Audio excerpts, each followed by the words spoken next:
A civil danger alert has been issued for your parish or county by the United States government, the SCP Foundation and the Central Intelligence Agency. Instructions for your safety will follow.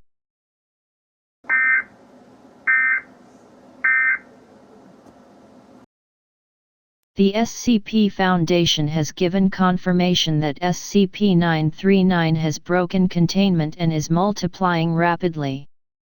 SCP-939 has a reddish skin color and walks on all fours. If you spot an instance of SCP-939, do not approach and seek shelter immediately. To provide safety, seek a way of shelter and barricade all entrances and windows. Do not leave shelter and do not approach any unknown voices.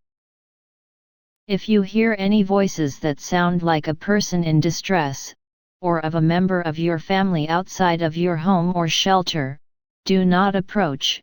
SCP-939 has the capability to use the voice of its victims as a way of drawing in prey. Please have a battery-powered radio on you at all times and tune into a station that is giving information. Stay quiet at all times.